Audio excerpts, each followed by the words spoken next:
So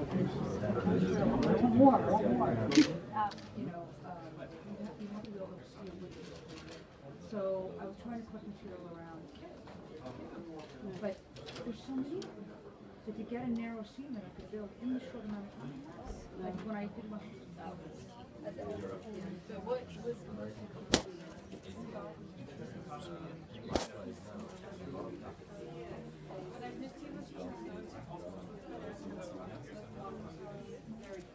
creating an actual event happening in Aleppo in November 2012.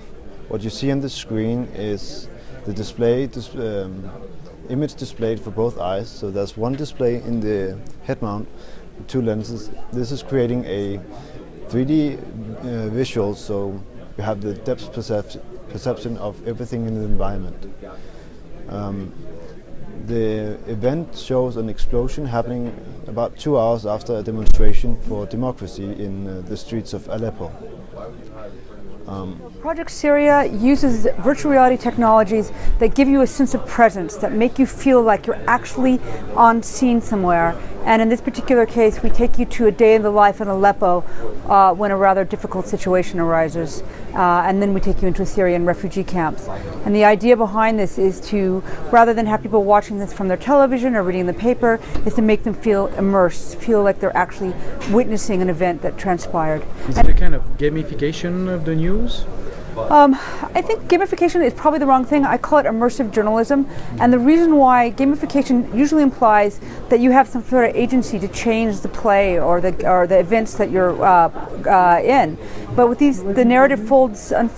But in these cases, the narrative unfolds in a very linear way, and you don't have points or levels or anything like that. So it's more a combination of traditional journalism, but using gaming platforms. What kind of technology do you use? I used a Unity 3D, which is a gaming platform. So indeed, this is used generally for video games, but I've been employing these techniques to tell very important news stories. Okay. That's a kind of a prototype. What kind of implication can you have in the business or in the entertainment? So by having your narrative be experiential, it opens up a whole world of possibilities. You could do education, you could do training, you could do fictional stories, much more linear narratives like you might see at a movie theater, but instead of being in the audience, you're actually on the stage. And what are the next steps for you and this project?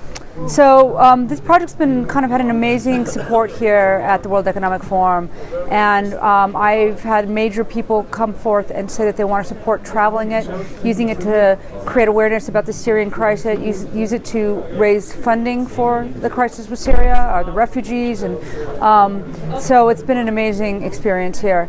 I also will continue to be making other immersive journalism pieces as the time goes by. I've already had some other ones that have been commissioned. Okay, thank you.